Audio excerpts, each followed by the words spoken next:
Tout de suite, nous allons afficher le logo de notre prochain invité que, je sais, pas mal d'entre vous connaissent. Regardez. Haha, Malo Thomas, elle le sait. Pouf, pouf, pouf. Il s'agit, bien sûr, du logo de La Drôlesse. Après son passage, il y a quelques mois chez les découvrateurs, La Drôlesse redébarque. Oui, car en août dernier, Manon, 30 ans, nounou en devenir, a ému Papajou et la communauté aux larmes. On s'en rappelle, je peux pas le renier, ça a été enregistré. Tant et si bien qu'elle-même a eu les larmes aux yeux. Noyée dans un océan d'émotions, aujourd'hui elle revient avec un chapitre particulier, mais elle stresse. Car si son premier passage a fait sensation forte, Manon craint que la suite puisse être moins riche en émotions. Et elle me fait rire, elle a rajouté « Oui, je veux que tu lises ça, j'y tiens ».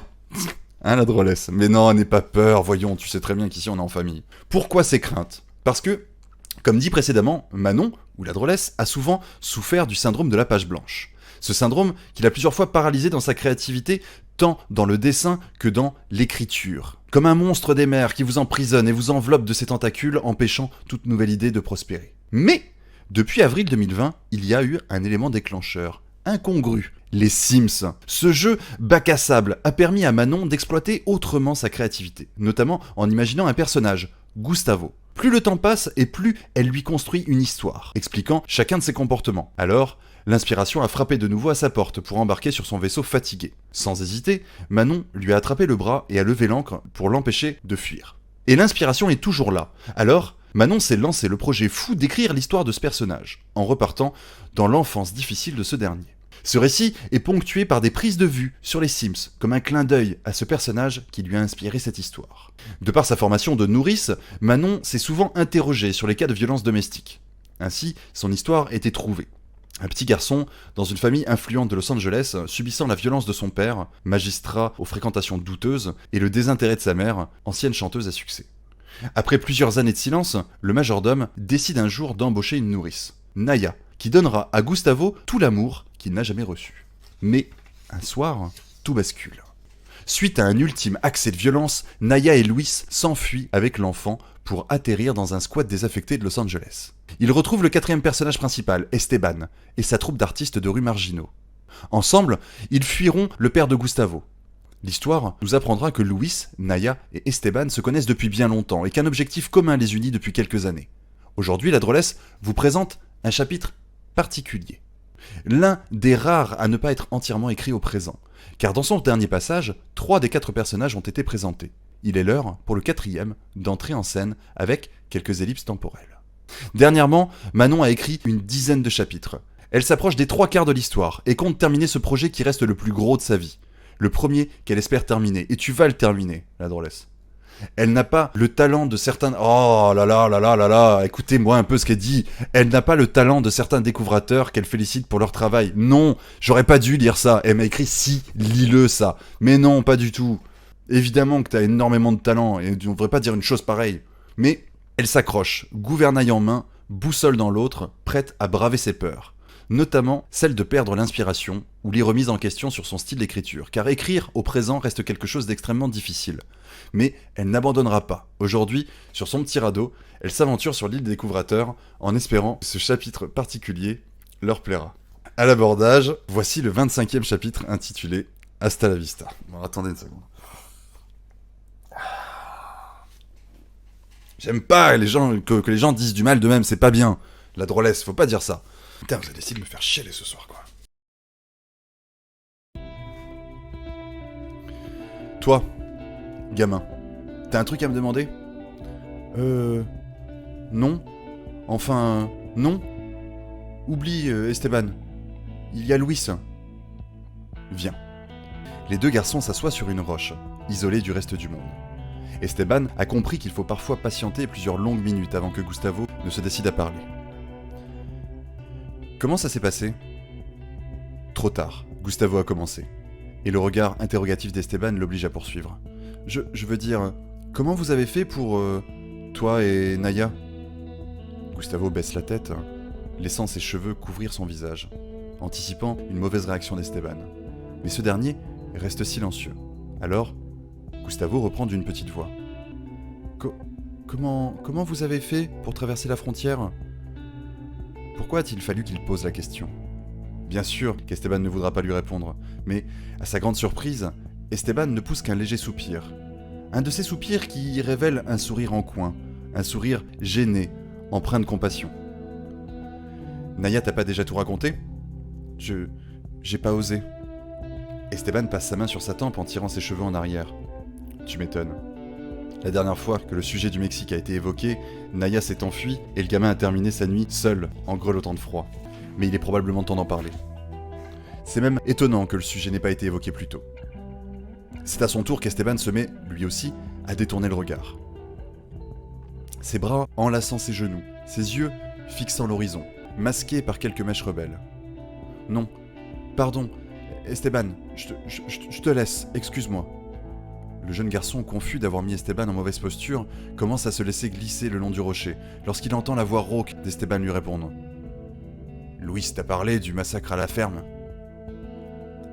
Gustavo se retourne, les joues rouges et les lèvres pincées. Les yeux d'Esteban, d'ordinaire si pétillants, dévoilent un regard que Gustavo ne lui connaissait pas. Le garçon s'avance prudemment vers Esteban et après quelques secondes d'hésitation, murmure. « Oui, il m'a dit pour vos familles. » De sa main gauche, Esteban masse ses paupières qui lui semblent soudainement lourdes. Il se retourne légèrement vers Gustavo et reprend. « D'abord, tu t'en doutes, Naya n'a plus été la même depuis. Moi non plus d'ailleurs. Mais tu sais, Naya n'avait pas ce tempérament que tu connais d'elle. Elle était si calme, elle était résiliente. Le jour où nous avons tout perdu, elle n'avait plus la force de bouger. J'ai dû enterrer sa famille toute seule. Puis, nous avons enterré la femme de Luis. Tout ça avant d'aller chercher mes propres parents quelques kilomètres plus loin. Leur camion était renversé. Il y avait des trous partout, et... Esteban, la tête lourde, se met alors à fixer ses pieds de la même manière que Gustavo. Crois-le ou non, mais c'est moi qui ai eu l'idée de partir. Naya voulait rester. Enfin, disons qu'elle était aussi paumée que moi. Mais elle savait pas quoi faire. Moi, j'étais enragé, et le mot est faible. Au début, je voulais retrouver Paco et ses hommes. Je voulais les descendre, quitte à y laisser ma vie, et ça aurait été le cas. Puis j'ai pensé aux deux seules personnes encore en vie. Leandro, pris injustement par ses fils de chiens, et Luis, qui n'était au courant de rien. Ma rage a redoublé d'intensité. Je supportais plus les pleurs de Naya, alors je suis parti rassembler des affaires. Juste le strict minimum, et je suis sorti en trombe de cette maison. Le visage émacié du jeune homme se raidit. La bouche pincée et les yeux clos, Esteban reprend. Naya a repris ses esprits et a tenté de m'arrêter, mais... Que veux-tu, Gustavo ? J'étais aveuglé par la haine, en guerre contre le monde, contre moi-même. J'ai pas su arriver à temps. Je voulais me racheter.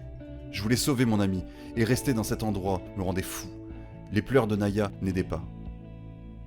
J'ai pas été tendre. La pauvre, je lui ai hurlé dessus. Mais qu'elle le veuille ou non, je partirai. À elle de choisir, croupir dans cette ferme où reposent les fantômes de notre passé ou tenter quelque chose. J'ai pas pris le temps d'attendre sa réponse. Je suis parti sans me retourner. Tu l'as laissée seule ? Esteban sourit amèrement devant le visage interloqué de Gustavo. Il savait que le gamin allait relever ce point. Je savais qu'elle ne pouvait pas rester seule. Et j'avais vu juste. Elle m'a rejoint quelques minutes plus tard. Elle court vite celle-là. Et il en faut pour me rattraper. La frontière n'était pas si loin, pourtant nous avons dû prendre 1000 précautions. Comment vous avez fait ? Mes parents étaient transporteurs, Gustavo. On connaissait toutes les routes du coin, celles qui sont rapides et celles qui ne sont pas surveillées. On a marché plusieurs jours, et vu que je suis parti sans presque rien, crois-moi, les nuits étaient difficiles. Entre le froid, la faim, les bêtes, Naya qui passait son temps à pleurer et les souvenirs, j'ai presque pas dormi. Heureusement, on est rapidement tombé sur un groupe d'hommes qui voulaient passer la frontière tout comme nous. Ils nous ont rien demandé, nous non plus. Pas besoin de connaître leur motivation. Ils avaient à manger et des couvertures, et franchement, j'en avais assez que Naya se colle contre moi en pleurant toute la nuit. J'avais besoin d'air. Le groupe nous a expliqué qu'on était à une centaine de mètres de la frontière. Ils nous ont expliqué comment procéder. Ces gens étaient assez organisés, ils n'en étaient pas à leur premier coup d'essai. Ils attendaient d'avoir le maximum de monde pour recommencer. Comme si c'était devenu une habitude, comme un jeu du chat et de la souris. On devait tous partir au même moment, groupés, pour éviter les balles. Une fois la frontière passée, des voitures viendraient nous chercher pour nous amener à la ville la plus proche. Mais le risque était si grand. On devait se préparer à échouer, si ce n'était pas perdre la vie. On a pris conscience qu'on pouvait mourir à tout moment. Il n'y avait pas de mur à l'époque, mais le danger était bien réel. Vous avez pas eu peur ? Naya, si, elle était terrorisée. Mais toi ? Honnêtement ? Esteban tourne la tête et fixe gravement Gustavo, la mâchoire crispée. J'avais pas le temps d'avoir peur, gamin. C'était trop tard. On était là, à quoi bon faire machine arrière ? J'ai pensé à Alejandro entre les mains de Paco, et je revoyais sans cesse le visage de nos familles. Le visage de mes parents dont je n'ai pas pu fermer les yeux. Le visage d'Esteban s'assombrit. Et si c'était à refaire, je le referais. Tentant de retenir ces vieilles colères qui le dévorent depuis des années, Esteban ne regarde plus Gustavo et se contente de croiser les bras. Quelques heures plus tard, un des hommes a lancé le signal. J'ai collé Naya contre moi, il fallait pas se quitter. Si l'un de nous se faisait choper, l'autre suivrait. Hors de question de perdre une personne de plus. Elle tremblait comme une feuille. Pour la motiver, je lui ai dit de penser à Alejandro. Et vous avez réussi ? On a rampé plusieurs mètres, tous collés les uns aux autres, puis il y a eu les coups de feu. Et là j'ai senti certaines personnes s'effondrer à côté de moi. Tout le monde s'est levé, nous avons tous couru. Nous étions préparés pourtant, mais j'avais tout oublié. Je sentais seulement la main de Naya que je tirais vers moi de toutes mes forces sur des mètres et des mètres, puis il y a eu d'autres coups de feu. Un corps qui tombe devant moi. J'ai dû lâcher la main de Naya pour le contourner, puis pour éviter les dizaines de balles qui nous avaient pris pour cible. J'entendais des éclats de voix et le son des voitures. J'ai à peine eu le temps de tourner la tête pour chercher Naya, je me suis pris un coup de poing qui m'a mis à terre. J'entendais plus rien. Je voyais mal, mais j'ai tenté de me relever. J'ai entendu des bruits de lutte, puis un hurlement. Naya, elle s'était fait choper, mais pas par la milice. Mais par un enfoiré qui se prenait pour un G.I. Joe et qui allait livrer Naya. J'ai pas réfléchi, j'ai couru, j'allais le buter. J'ai entendu cet enfoiré hurler sur Naya, je me rappelle parfaitement de ce qu'il lui a dit. Qu'est-ce qu'il a dit ? Ah, pour te la faire courte, il a insulté toute sa famille. Et tu l'as eu ? À sa grande surprise, Gustavo aperçoit alors un rictus se dessiner sur le visage fatigué d'Esteban. C'est pas moi qui ai fait le gros du boulot. Comment ça ? Cet enfoiré ne m'avait pas vu, je lui ai attrapé les bras, je voulais les lui arracher, j'allais le retourner pour lui faire mordre la poussière, mais...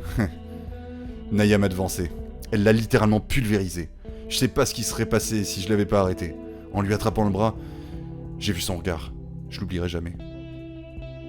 Elle n'avait plus peur. Des cris ont fait reprendre nos esprits. Un pick-up bondé de monde nous appelait, les coups de feu s'intensifiaient. Je crois que de ma vie, j'avais jamais couru aussi vite. Et on a pu monter dans ce pick-up, on a roulé.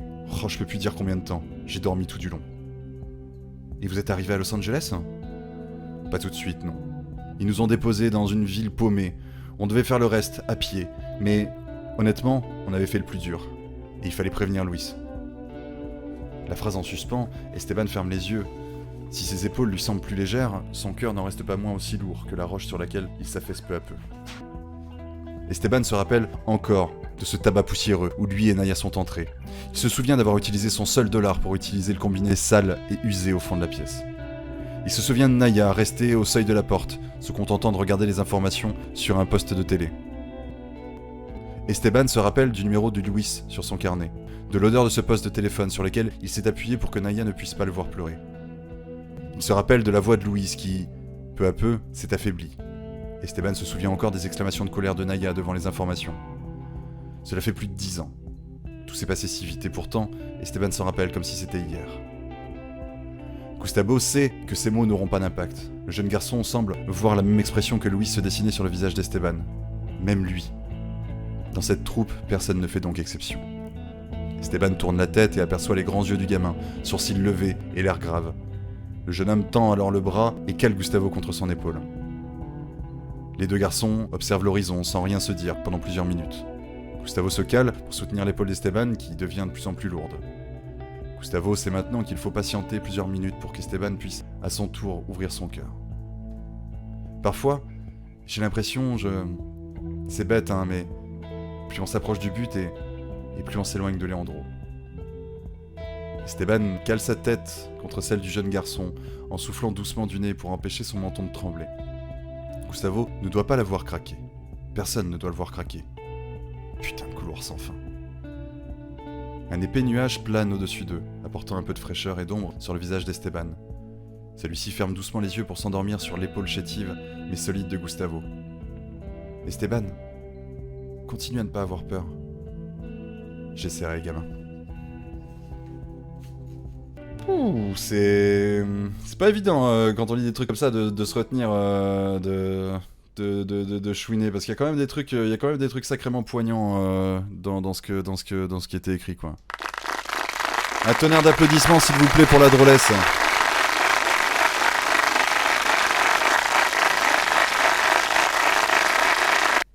Et en effet, la drôlesse, je trouve que la musique que tu as choisie était juste parfaite. Super lecture. Bon, c'est cool.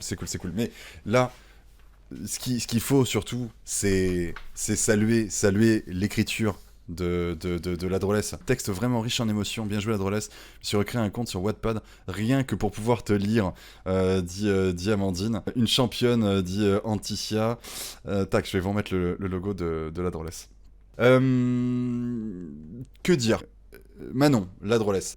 Déjà, arrête de te sous-estimer, s'il te plaît. Tu écris très bien, vraiment. Tu sais quoi ? Je vais te dire, moi honnêtement, de tout ce que j'ai lu là, il y a juste une chose que je me dirais qui pourrait très certainement être un peu facilement modifiée ou autre, c'est que j'ai trouvé qu'à certains moments, il y avait un peu trop de répétition des prénoms des personnages. C'est peut-être le seul et unique truc dans tout le texte, et je l'ai surtout ressenti vers la fin, un moment en particulier, où je me suis dit « Ah ouais, tiens, il y a peut-être juste ça qui pourrait changer. » Sinon, non, c'est super bien écrit. Le fait que tu fasses tes prises de vue sur les Sims, moi je trouve que ça fait une plus-value en plus. Oui, t'essaies au maximum, t'as peut-être plus de relâchement pour ce petit chapitre, tu prends note. Après, enfin voilà, c'est les conseils d'un néophyte, quoi. S'il y a besoin d'une bêta lecture pour tes écrits, je me propose, et pour toutes les personnes qui écrivent aussi, dit Amandine qui elle aussi est écrivain. Les répétitions, c'est le truc le plus prise de tête quand on écrit, c'est vrai, mais je pense qu'en plus c'est compliqué, c'est le genre de choses que on remarque quand on lit comme ça à l'oral, etc. Mais c'est pas forcément évident à repérer quand tu écris. Nina qui dit j'ai fermé les yeux et tu t'es laissé emporter. Bon, super. En tout cas, enfin. Pour moi, c'était top. Je suis super content que tu aies accepté de revenir dans l'émission pour une nouvelle fois présenter un nouveau chapitre de ton travail. Je suis vraiment très content. Je te remercie de nous faire ce plaisir. Et je te remercie aussi de faire partie de la communauté parce que voilà, la drôlesse, c'est toujours un plaisir d'avoir débarqué sur les lives, que ce soit quand on fait les matinales ou les autres lives. Elle s'intéresse à plein de choses, à des trucs qu'elle connaît pas en plus forcément à la base. Du coup, enfin. Moi j'adore ce genre d'état d'esprit. Bref, c'est quelqu'un qui pour moi voilà, qui représente bien voilà ce que doit être la communauté des découvrateurs, quelqu'un qui a du talent et qui apprécie le talent des autres et qui découvre ce que font les autres et qui s'intéresse à plein de choses et qui est gentil et qui partage avec nous tous et voilà. Et c'est un plaisir partagé et voilà. Et merci beaucoup. Bah non, Lily qui dit je rejoins pas. Bah oui, on est d'accord. C'est vraiment une soirée chargée en émotions là, honnêtement. Hein. Ça y est, Stéphane vous avez vu. Bah ouais, voilà, exactement. En tout cas, un grand merci à toi, Manon. Les PNJ débarquent sont géniaux aussi. Je vous invite à aller jeter un coup d'œil à son Instagram à la drôlesse si vous voulez savoir les PNJ débarquent de quoi il s'agit.